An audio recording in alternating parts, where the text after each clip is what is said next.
Well, joining us now for more on this is Liberal Senator Dave Sharma. Thank you so much for joining us tonight. We want to get to some breaking news out of Syria with you, but I just want to get your reaction to that because, 2 days later, the Prime Minister calls the firebombing of a Melbourne synagogue a terror incident, yet he remains in Western Australia and won't actually visit the Melbourne site until Tuesday. What do you say to that?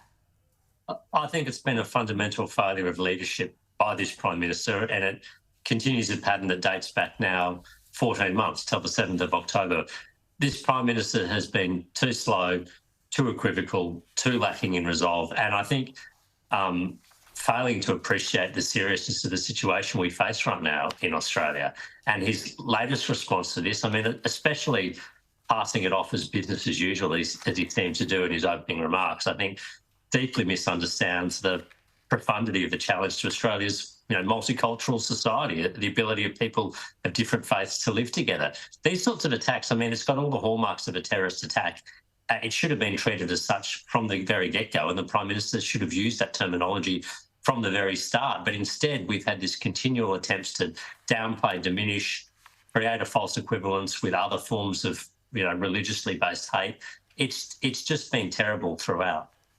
Yeah, you're absolutely right. It's been a failure of leadership, but then we've had 2.5 years of failure on leadership of all sorts of issues. So should we really be surprised? Dave, I want to ask you about events in the Middle East that are unfolding as we speak. Syrian dictator Bashar al-Assad has fled the country after 50 years of his family ruling Syria with an iron fist. We've got a few questions on this, but the first thing I wanted to ask you was the rebels who have now taken control of Damascus. What can you tell us about them? They used to have links to ISIS and to Al-Qaeda. As I understand it, they have renounced those links and they've promised to respect the religious diversity that is in Syria. But do we really believe this? And could Syria end up with worse than what they had? Well, I think that's an open question right now and what lots of people are asking ourselves. The rebel group's called Hayat Tahrir al-Sham, HTS. You're right, it was an offshoot of Al-Qaeda, then became al-Nusra, but the current leadership has denounced and disavowed those links. They are listed as a terrorist organisation, including by Australia, United States and a number of others. But I think what they've said so far, which is they want to respect the religious and other diversities, ethnic diversity of Syria.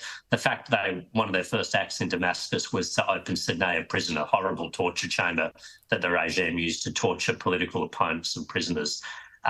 And the fact that they seem to be wanting to reach out to the West suggests to me at least that this does not look like the Taliban in Afghanistan, at least. And, we have reasons to be sceptical, but we also have some reason to be hopeful that this will provide a better future for the Syrian people than Assad. And certainly if you see the reaction of the Syrian people on the streets, in Damascus, in Homs, in Hama, in Tartus, in any number of other places, they are reacting with jubilation because they clearly think this alternative is better than what they've been living under for the last 50 years.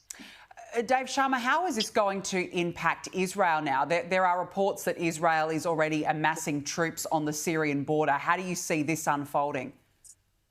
Well, from what I understand, Israel's already sent troops into the Quneitra region. It's a buffer zone between Israel and Syria across the Golan Heights to, safeguard their interests there. But I think fundamentally this is a huge defeat for the Iranian axis of resistance, if you like. Iran, Syria, Hezbollah and Lebanon and Hamas, to a degree, were part of the force projection capabilities of Iran. Now, the fact that Iran and Hezbollah abandoned Assad, the fact that Assad has now had to flee the country, that is a huge defeat for Iran. It's a defeat for Hezbollah, which has relied upon Syria for strategic depth and weapon shipments. And it's incidentally also a defeat for Russia. The fall of Damascus is like Russia's Saigon moment in many respects. This is a regime they have propped up and defended since 2015, invested a lot of credibility and prestige to save Assad. The fact that they were not able to save him now is a huge blow to their own credibility as a partner. Yeah, well, certainly going to be interesting to see things unfold over the next week. Senator Dave Sharma, we appreciate your time tonight. Thanks so much.